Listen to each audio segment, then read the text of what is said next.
सौराहा चितवनमा आज हामी zip safari गर्नेछौँ। दाइ कति टाइम लाग्छ घुमेर आउँदा? कता कता पुगिन्छ? हाम्रो 2 घन्टाको हो। 2 घन्टाको? कता कता पुगिन्छ? कस्तो कस्तो ठाउँहरू? तपाईँको कस्तो भन्दाखेरि हामी एकचोटि सर्कल गर्ने हो। हजुर हजुर हजुर। अब ग्रास लाइन पनि आउँछ, रिभान फरेस्टहरू आउँछ, काठे टावरहरू आउँछ, हजुर। यो अब दराइबोटे ताल पनि आउँछ। त्यो मध्ये अब सबै अनि जनावरहरू देखिन्छ? जङ्गली जनावरको ग्यारेन्टी हुँदैन, तै पनि देखिन्छ। हजुर हजुर। होइन धेरै थोरै के कस्तो हो तपाईँहरूको भाग्यमा देखिन्छ। कतिको घुमिरहेछ उनीहरू, बाहिर निस्किरहेछ। ल ठिक छ। ल सबैजना रेडी हो? हामी चाहिँ गाडीमा चढ्यौँ जिपमा। आमा कस्तो लागिरहेको छ? खुसी हुनुहुन्छ? पहिले जानकारी दिन चाहन्छु। बाबा मम्मी बाबा तपाईँको 4 जति पनि के छ के अरे जङ्गली जनावरहरू भित्र लाग्दै जान्छ के। जब जति गाडी जान्छ त्यति नै भित्र छिर्दै जान्छ। त्यसले गर्दाखेरि अलिक कम देख्न सक्दैन।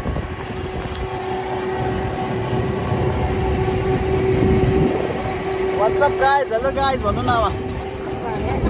हेलो गाइज, हेलो गाइज, हामी जङ्गल सफारी गर्दैछौँ भन्नु। हामी आज जङ्गल सफारी गर्दैछौँ गाइज। हामी जिपमा छौँ है त? ल ठिक छ।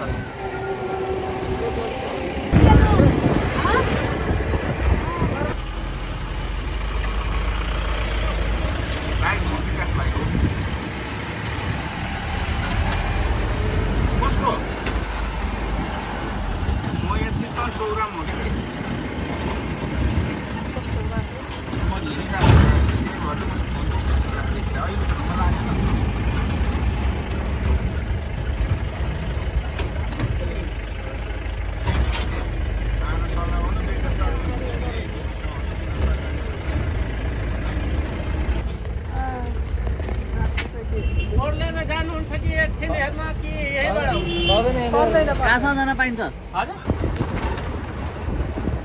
ए हो गेट। चितवन राष्ट्रिय निकुञ्ज छिर्ने गेट, प्रवेशद्वार।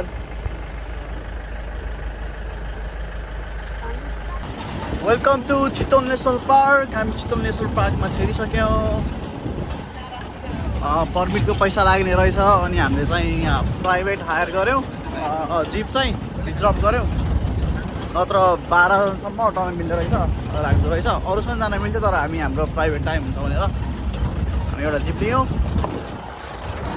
जिप के गर्नु होला? हजुर। अनि अर्को कुरो के भन्दाखेरि कहिलेकाहीँ आर्मीहरू बस्ती गर्न आएको हुन्छ। हजुर। आर्मीको फोटो नलिदिनु होला। हजुर। होइन। अनि यहाँ हामी जङ्गलभित्र छिर्यौँ। यो जङ्गली जनावरहरू जति पनि छ फ्रिडम छ, कुनै बाँधेको छैन, केजमा राखेको छैन। त्यसले गर्दाखेरि कुनै पनि गाइडले तपाईँहरूलाई कन्फर्म दिन सक्दैन कि कुन जङ्गली जनावर देखिन्छ। हजुर हजुर। तपाईँहरूको भाग्यमा के साथिन्छ त्यही नै हेरेर र तपाईँहरू पनि दायाँ बायाँ हेर्नुहोस्। कुनै जङ्गली जनावर देख्यो भने मलाई भन्नुहोस्, म गाडी रोकिन्छु। त्यसपछि तपाईँको हेर्ने मात्रै हो कि फोटो खिच्ने हो कि त्यो तपाईँमा भर पर्छ। र हामीसँग अर्को कुरो जे जस्तो खानेकुरा छ भने प्लास्टिक बोतलहरू जथाभावी नफालिदिनु होला। हामीसँग डस्टबिन छ, पछाडि डस्टबिन छ, अथवा झोलैमा राख्नु। पछि हामी त्यहाँ बाहिर गएर अफिसको छेउमै राख्न पनि सक्छौँ है। अनि हल्ला चाहिँ नगरिदिनु है। कस्तो माछा रहेछ यार, माछा छ, ठुलो माछा रहेछ। पाउँदैन नि।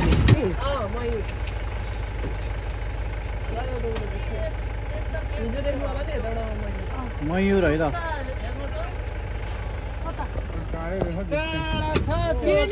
के छ? भित्र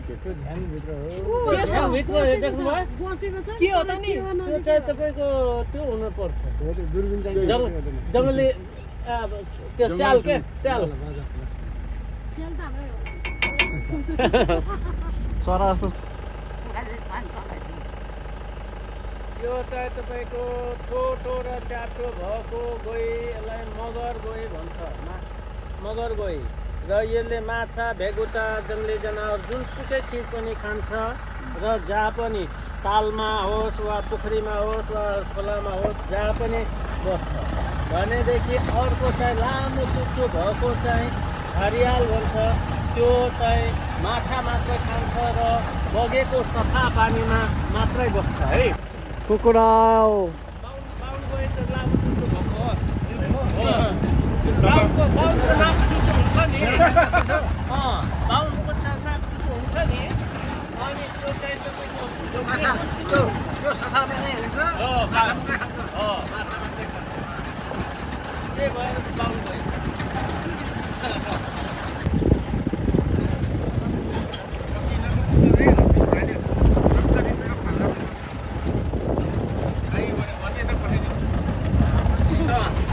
लिएर आइदिनु भन्थ्यो अनि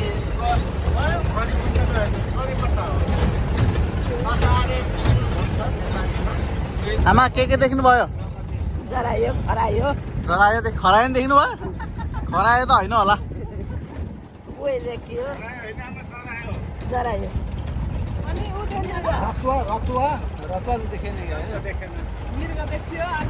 देखियो भैँसी जस्तो यार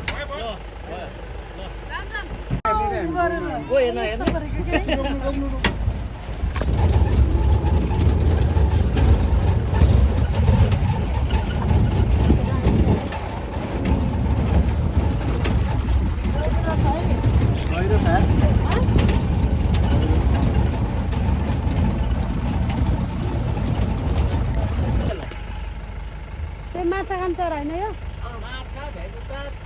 के पिलिक्यान हो इङ्ग्लिसमा इङ्ग्लिसमा त पिलिक्यान हुन्छ होला लेसर एजुटेन्ट स्टोर पेलिकनको चाहिँ यता तल निस्केको त्यो चलाहा त हाल्छन् चलाहा बसिरहेको छ राइनो है पानीमा रेस्ट गरिरहेछ है मजाले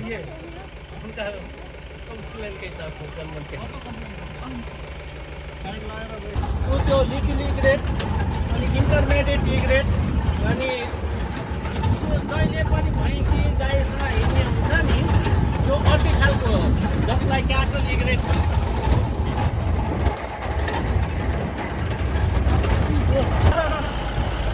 हात्ती आमा कति ठुलो हात्ती है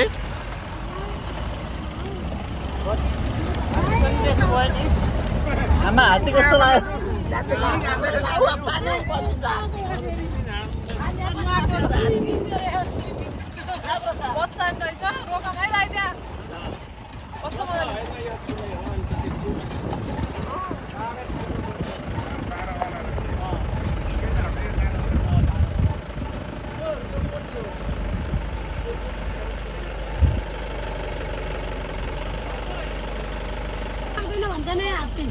सक्छ किन नहुन्छ मैले त्यसको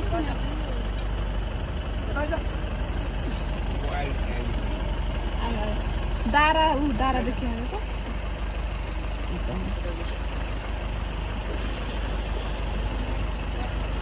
पौडिरहेछ उतारको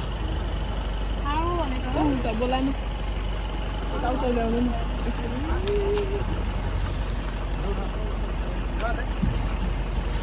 चढ्न सक्छ चढ्न सक्छ र खुट्टा दिएर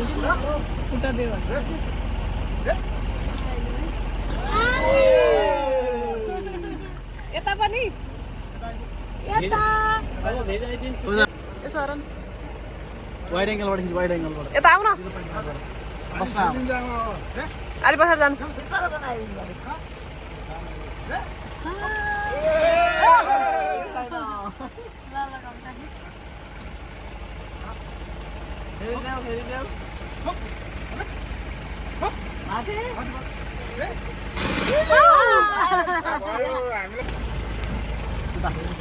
थालिदिइहाल्छ नि यता बाई बाई आते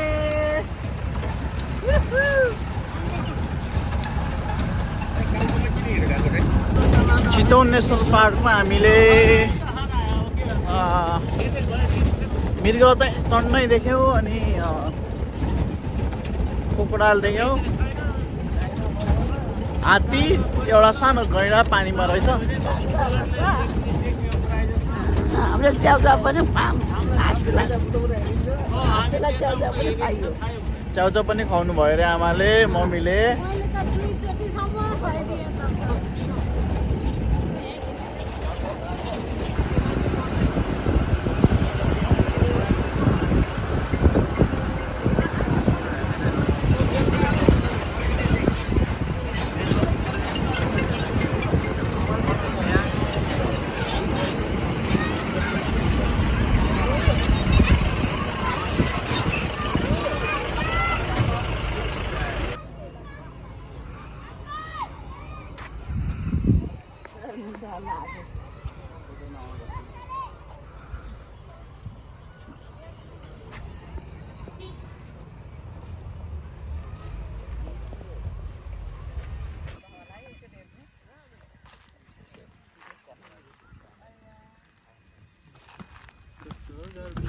पौडी नै मन लाग्यो मलाई खोलामा पौडी मामा